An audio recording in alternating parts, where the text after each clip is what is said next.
Vamos abrir em Efésios 4, irmãos. Já estive aqui a falar com o meu colega da direção. Eu tinha previsto esta pregação um bocadinho maior do que, mas pronto, devido à hora eu também compreendo que a hora já vai avançada e às vezes é mesmo assim, nós quando temos muita coisa que celebrar e tivemos a ceia, tivemos o momento dos anúncios que foi extenso, o louvor rico como foi, então nós temos que também nos adaptar e a ideia é dar esta pregação em duas partes. Eu poderia dar hoje e para a semana, só que no sábado que vem eu vou sofrer uma pequena cirurgia na boca e eu não vou conseguir depois falar normalmente. Então, o próximo fim de semana eu não vou dar a segunda parte desta pregação, vou dar depois no outro fim de semana seguinte. O Noá ficará então com a responsabilidade de pregar na semana que vem. O ideal seria mesmo fazê-la seguida, mas não vou conseguir e depois então, por isso é que nós temos também, e temos que dar uso também àquilo que os nossos irmãos da multimédia estão a fazer, não é? E para a semana não damos a segunda parte, mas para a outra semana, daqui a 15 dias, na semana antes, nós vamos ao YouTube, vamos rever esta pregação e depois já ficamos com a ideia daquilo que vai ser falado também em completo a esta pregação de hoje. Então nós temos sempre alternativas e nós vamos estudar estes primeiros 10 versículos de Efésios e eu vou já avançar então com a exposição da palavra e nós vamos expor a palavra de uma forma expositiva, é a forma que eu mais gosto, é ler o texto e tentar retirar do texto aquilo que ele tem para nos ensinar. O texto foi escrito para um contexto, foi escrito, neste caso, Paulo escreve para uma carta a uma igreja em Éfeso, por isso é que eles eram os Efésios, mesma coisa que Paulo escrevesse uma carta para Sesimbra e escrevesse aos sesimbrenses, era giro, ia ser muito giro, mas neste caso é aos Efésios. E aquilo que Paulo diz logo no primeiro versículo do capítulo 4 é: peço-vos, algumas versões dizem rogo-vos, eu rogo-vos, eu peço-vos. Pedir aqui é uma forma insistente, eu quero que vocês, portanto, peço-vos, portanto, eu que estou preso por causa do amor do Senhor. E Paulo, quando escreveu esta carta, ele estava efetivamente preso. E imaginem, não é? Tudo aquilo que ele escreve, e ele, estando preso, ele diz estas palavras: que vivam de maneira digna da chamada que receberam. Pensando, Paulo está a escrever isto porque ele está lá num resort, na praia, é fácil viver desta forma quando está bem na vida. Mas não, Paulo estava preso, e vejam o impacto da palavra que Paulo está a pedir. Paulo está a dizer: eu que estou preso, e as prisões que eram há uns séculos atrás não vamos comparar com as que são agora, porque não tem nada a ver. E Paulo diz: vocês vivam de uma maneira digna da chamada que receberam. E nós podemos pensar, mas qual é que é a chamada? Chamada? Eu não fui chamado para nada. Pois no versículo 4 do capítulo 1, nós temos aquilo que é, em duas partes, em 2 versículos também, em Efésios 2:10, aquilo que Paulo revela qual é a nossa chamada como cristãos. Nós que passamos das trevas para a luz, nós que somos agora de Cristo, não somos mais do mundo, somos de Cristo, somos novas criaturas. Assim como Jesus falou com Nicodemos, nós nascemos de novo. O nascer de novo é que nós agora temos uma nova vida. Já não obedecemos àquilo que era o passado, àquilo que era os desígnios da carne, os desejos da carne. Isso já ficou para trás. Agora, o que manda em nós é Cristo. Cristo que vive em nós. E Paulo diz lá em Efésios 1:4, diz: pois antes de o mundo existir, Ele escolheu-nos para juntamente com Cristo sermos santos e irrepreensíveis e vivermos diante dEle em amor. Esta é uma chamada que nós temos. Sermos santos e irrepreensíveis, que as pessoas possam olhar para nós e possam ver santidade, possam ver ódio ao pecado, fugir do pecado. Que as pessoas possam olhar para a nossa vida e dizer: aquela pessoa é uma pessoa que tenta fazer o bem, que faz o bem. E o mais importante é que Deus olhe para nós e Deus veja que o nosso coração está o desejo sincero de agradar-lhe. E a forma mais prática de agradar-lhe que nós temos é obedecer à sua palavra, é fugir do pecado.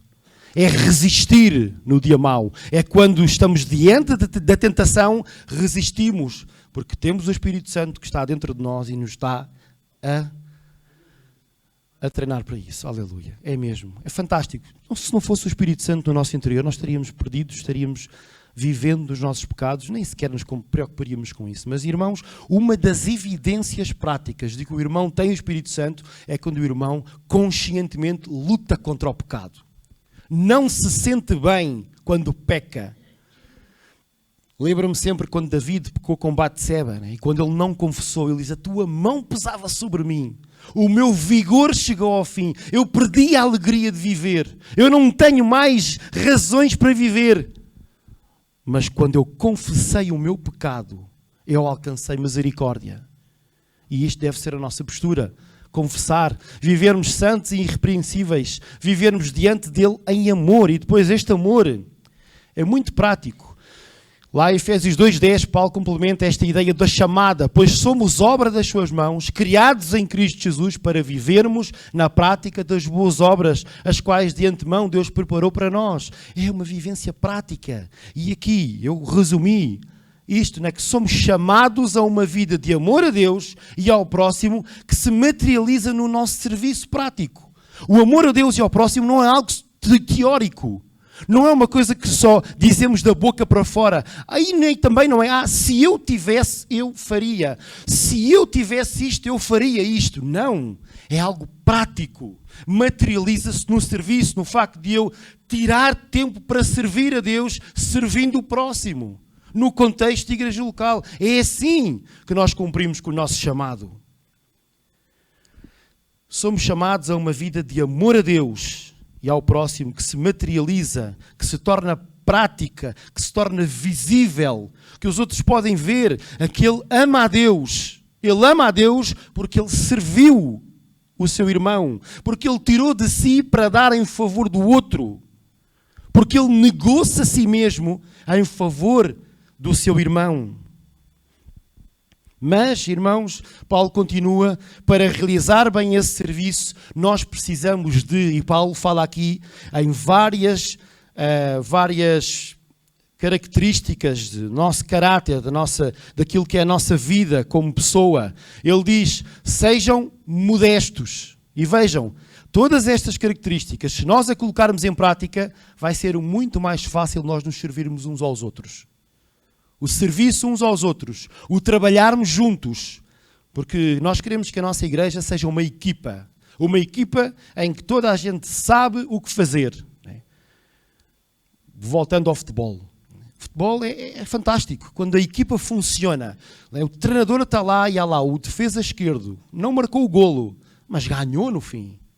O guarda-redes defendeu, o avançado não marcou, mas o facto do guarda-redes ter defendido, a vitória é do avançado também. Há alegria mútua, há uma equipa que funciona para alcançar o objetivo.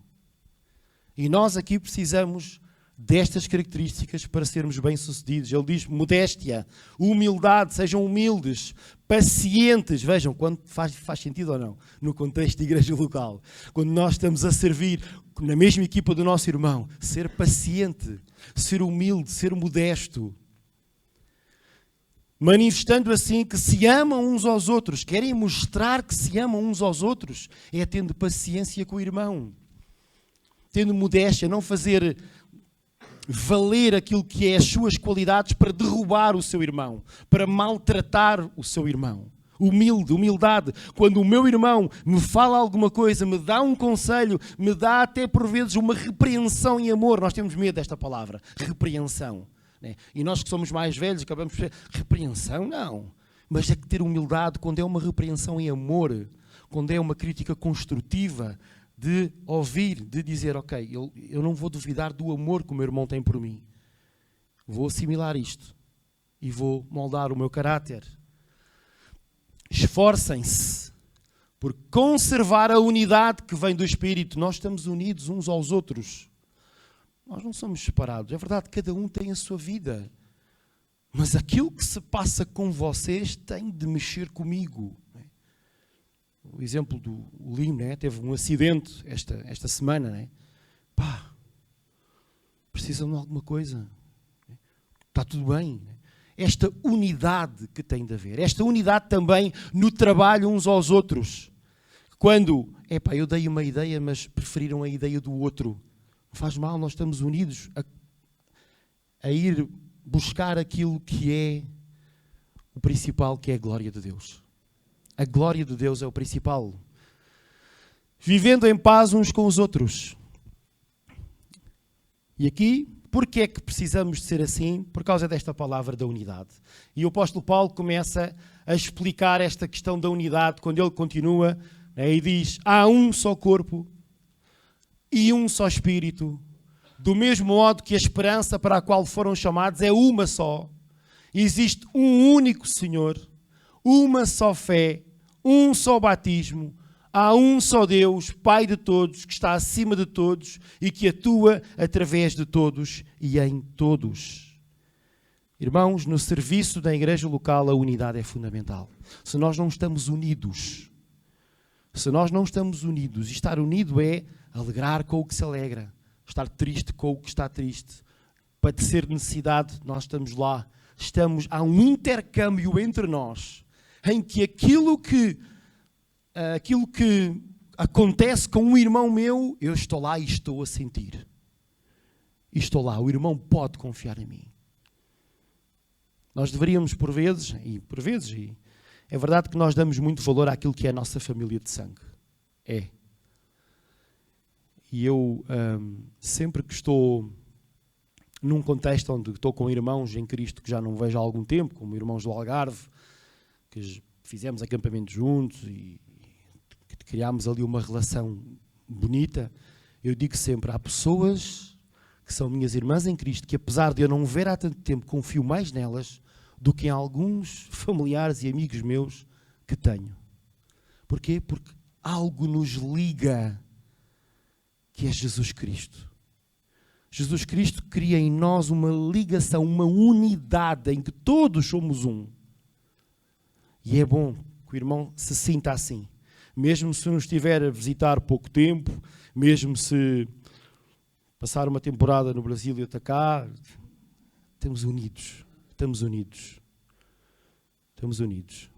Esta unidade é muito importante. E esta unidade na igreja local é fundamental. Depois, o apóstolo Paulo diz: a cada um de nós foi dada a graça de Deus conforme a medida do dom de Cristo. Por isso, diz a Sagrada Escritura, ao subir ao céu, levou consigo os que estavam prisioneiros e distribuiu dons aos homens. É interessante ver que para esta unidade, o apóstolo Paulo vai buscar aquilo que é a obra de Cristo e aquilo que está aqui, que é distribuiu dons aos homens. Paulo cita um salmo, que é o Salmo 68, versículo 18. E neste salmo é relatada a vitória do rei, que venceu a batalha e traz os despojos da guerra para oferecer ao seu povo.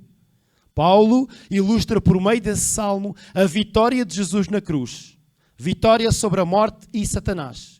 Vencendo essa batalha, Jesus traz oferendas para o seu povo, a sua igreja. Dons espirituais que servirão para auxiliar os crentes a estar mais aptos para amar a Deus e o próximo de uma forma prática. Ou seja, para cumprir com o chamado dado por Deus. Aquele chamado que Paulo fala no início.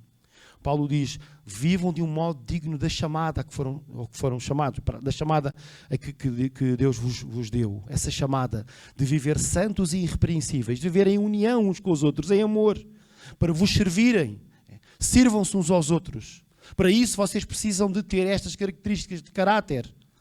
Porquê? Porque nós temos unidade no corpo e para que isso aconteça, eu vou-vos dar dons. Dons para que vocês, ao servir, vocês possam edificar o irmão. Possam construir. Dons que vocês vão sentir, quando o vosso irmão vos servir, vocês vão sentir-se: epá, fui edificado. Fui a sair dali, pá, espetáculo. Fui mesmo, cresci espiritualmente. E este é o objetivo. E esta ilustração é fantástica. Quando o salmista diz: o rei venceu, e ele traz os despojos para oferecer ao seu povo da batalha que ele venceu. Cristo venceu na cruz a morte, venceu Satanás, e ele traz oferendas, prendas, coisas gratuitas. É isso que é o dom. O dom é-te dado. Tu não precisas de fazer nada para receber. Deus dá. Mas Deus, quando dá, Ele quer também que tu uses. Porque esse dom, quando é dado com um propósito. E o propósito é crescimento e edificação da igreja. Tu, ao pôres em prática esse dom, tu vais estar a edificar o teu irmão. Depois Paulo continua então, ora o que quer dizer subiu, senão que antes tinha descido ao mais profundo da terra. Esse mesmo que desceu é o que subiu também ao mais alto dos céus para encher o universo com a sua presença. E nós devemos ter a noção daquilo que o nosso Salvador conquistou e a quem servimos. O nosso Jesus Cristo, o nosso Senhor Jesus Cristo, que venceu a morte. Que nada nem ninguém nos pode separar do amor que Deus tem por nós. E Paulo continua, e aqui então vou fazer esta pausa, vou deixar aquilo que são a exposição dos dons ministeriais. Paulo continua dizendo que aquilo que Jesus deu, né, quando diz estes dons, Paulo começa a citar 5 dons ministeriais. Dons que foram dados a pessoas na igreja para que esses dons colocados em prática possam treinar, possam ensinar a comunidade a melhor servir ao Senhor. Dons ministeriais são aqueles dons que normalmente se encontram na liderança.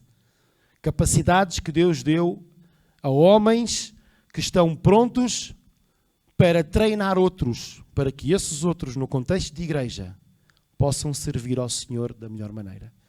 Isto nós vemos que a igreja é algo organizado, algo que Deus pensou, algo que não é apenas um grupo em que cada um faz aquilo que quer e que lhe apetece. Não. Existe um propósito, existe algo organizado, algo pensado. E aqui Paulo, depois associando esta questão dos dons como ofrendas, Paulo cita estes dons, estes cinco dons ministeriais. E nós vamos falar disto então noutra ocasião. Mas estes dons não ficam pelos ministeriais. Existem dons de serviço. E para a semana nós vamos começar então a falar também de uma forma mais prática, seja à sexta-feira, no curso de dons, seja ao domingo. Porque é tão bom quando nós podemos verificar estas ofrendas que Deus nos deu. Jesus trouxe estes dons. Nós começamos a ver, se elas forem colocadas em prática, o corpo começa a trabalhar. Às vezes a liderança até fica, o que é que se está a passar? As pessoas começam a ter intimidade com Deus, começam a saber qual é o seu dom, começam a servir com base naquilo que são os dons e o corpo começa a desenvolver-se. E rapidamente, irmãos, nós vamos ter que mudar de instalações, abrir portas, fazer outra coisa. Porque não são 4 paredes que nos vão impedir de crescer mais. Então nós vamos estudar juntos. Obrigado pela vossa paciência. Vamos orar, terminar com a oração. Senhor, muito obrigado por estas ofertas que nos trouxeste, Senhor. E aquilo que eu te quero pedir, Senhor, é que nós possamos estar à altura da chamada que tu nos colocaste. Esta chamada de viver de uma forma santa e irrepreensível, por amor a ti. E, Senhor, e nós materializamos esse amor quando te servimos e quando servimos os nossos irmãos, quando servimos o próximo, Senhor. Tu ajuda-nos a estar com um coração de servo. Ajuda-nos a ter um coração aberto para poder receber de ti, Senhor, aquilo que são orientações práticas para te servirmos de uma forma total, Senhor. Tu não queres parte da nossa vida, tu não queres só parte do nosso tempo, tu não queres só parte dos nossos recursos, tu queres a totalidade, Senhor. Tu queres todo o nosso ser. Ajuda-nos, Senhor, a compreender melhor os dons. Ajuda-nos a perceber, Senhor, qual é o dom de cada um. Ajuda, Senhor, cria em nós uma sinergia onde nós podemos nos ajudar uns aos outros a descobrir os dons uns dos outros e a pôr em prática. E nós vamos ver o Espírito Santo a fluir no nosso meio, a trazer crescimento, a trazer maturidade espiritual para a tua glória, Senhor. E é isto é que nós queremos. Queremos ser maduros espiritualmente para a tua glória. Obrigado por tudo o que vivemos nesta tarde, Senhor. Glorifica-te nas nossas vidas. Em nome de Jesus. Amém. Obrigado, irmãos. Realmente tudo o que foi dito que possam assimilar, colocar no coração e deixar esta semente germinar. Bom domingo, boa semana, que o Senhor vos possa abençoar grandemente.